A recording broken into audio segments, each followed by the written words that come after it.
jours, je ne sais pas si autour de vous, vous entendez, comme c'est le cas pour moi, des personnes qui disent, je ne sais pas pourquoi, mais je vis une grosse fatigue depuis pas mal de temps. C'est d'ailleurs le titre d'un célèbre film qui sera toujours d'actualité. La question est, d'où vient cette grosse fatigue?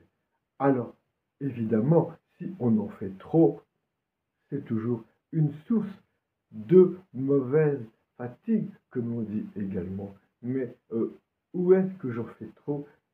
Comment j'en fais trop? Est-ce que je fais trop et bien, ou trop et mal, ou même des fois trop peu et mal?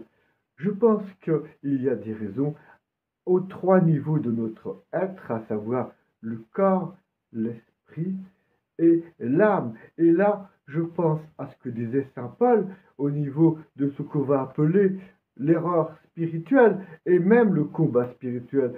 Je fais le mal que je ne veux pas et je ne fais absolument pas le bien que je voudrais faire.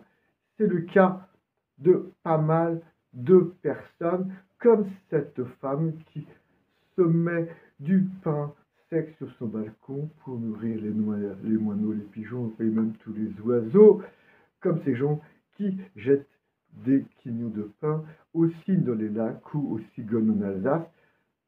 Ce sont ces personnes qui ont décidé comment elles allaient faire du bien, comment elles allaient rendre service, alors qu'elles nuisent à la fois aux animaux et à la salubrité de l'environnement.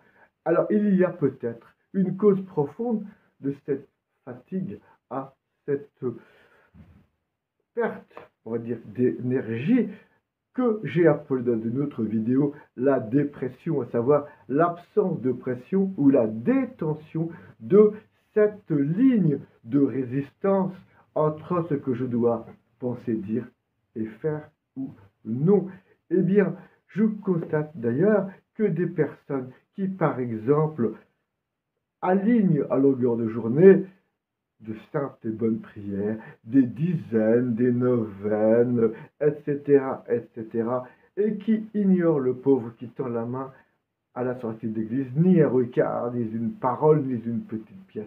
Il y a quelque part du Saint Paul, je ne fais pas le bien que je voudrais, et je fais le mal que je ne voudrais pas. Il y a intérieurement, de façon latente, un combat spirituel. Et d'ailleurs, cette dépression, cette détention de cette ligne droite, c'est le cas de le dire, la ligne de la droiture, de la pensée et de l'agir, elle est souvent concernée par les personnes croyantes, les chrétiens. Pourquoi? Car cela réjouit celui que nous appelons l'ennemi. Il va se servir de notre bonne volonté ou notre de bonne mauvaise volonté pour créer des failles et s'y immiscer et nous donner bonne conscience.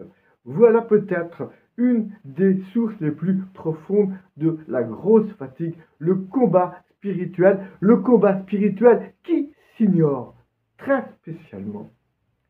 Chères auditrices, chers auditeurs, chers abonnés, je vous laisse retrouver un peu de santé aux trois niveaux de votre être en traquant tout ce qui peut concerner le combat spirituel. Et ce sera la santé par procuration, pour plagier quelque peu notre ami Jean-Jacques Goldman que j'embrasse spécialement.